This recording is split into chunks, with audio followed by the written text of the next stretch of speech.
Hey everyone, Shiny Sephiroth here, and we have another X-War advancement.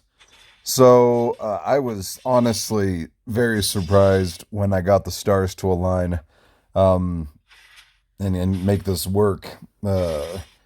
Once I got Team 2 done, it was downhill. I mean, my third team, which has Godslayer in it, it wrecked. um, and for some reason, I had like a 95% win rate on this match. Um, the I don't know, this team just works really well. I think Forest Dance, yeah, no, the combo of Forest Dancer, Forest Dancer, Mecha Valkyrie, and Toko with Ivy is just chef's kiss. But you can see here that in this version of the fight, Mecha Valkyrie was out really early, and we're still just cleaning house. Oh, I see why. Okay, so in this version, Toko's RNG went off. That's good. And then, of course, Ivy entangling everybody is just the biggest of helps. She's just such a fantastic character. Um, yeah, so I highly recommend this team. It's doing wonders for me. So if you're able to get a team similar to this at the level that you're at, then yeah, I, I, you have my stamp of approval. Oh wow, that's frustrating. I lucked out there. All right, so let's go to the next battle. This one here was a little more difficult. I had to swap out quite a few people.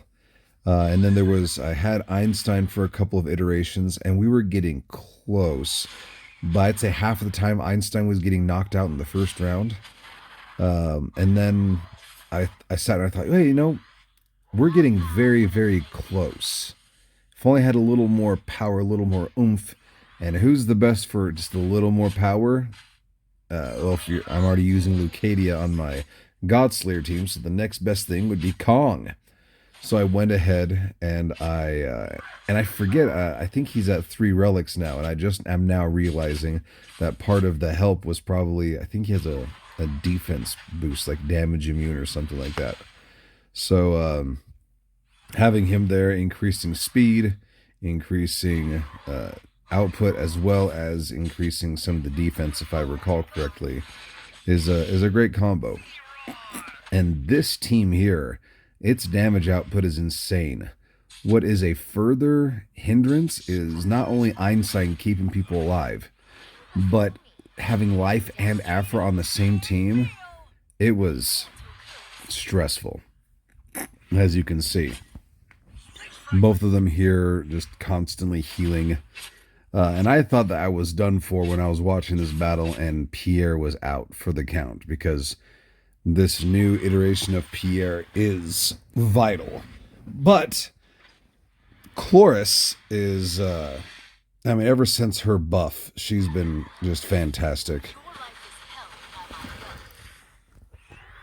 And Laura with Kong for this battle was ended up being the linchpin in making sure that we were able to get past this. Yeah, really inspired to put Kong on this team. I'm really glad it worked out. I remember being shocked when I was watching this and I saw Yi go down for the count, but he did his job. He absorbed the majority of the damage and got Laura to turn 4 so that she could unleash her pre-missiles one last time. And then this one's just a circus. I'm not even going to say anything. Just watch Godslayer do his thing. Slayer of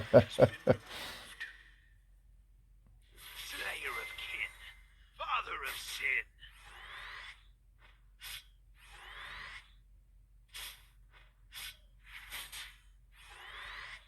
Befell the death among the corpses. The king was reborn. Triple kill, quadra pentakill.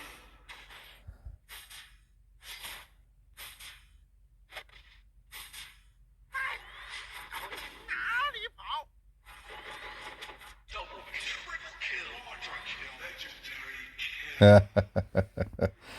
Yep, there's good old Godslayer, surrounded by a ton of support, and he just does his thing. But yeah, that is 4030. Oh, good. We got some more fuel for uh, time travel. And look at that dystopian view. The Eiffel Tower all dinged up and explosions in the background. It's a real shame they got rid of the actual narrative that made this backdrop make sense. Um, so yeah, this with the previous day's video, you see that I'm doing a free to play account and starting from scratch, and so far it looks like they've gotten rid of that narrative. I remember I used to joke in the past like, "Oh, remember that?" I'd be on Discord and be like, "Hey, you guys remember that story that used to be going on?" Like, "Oh yeah."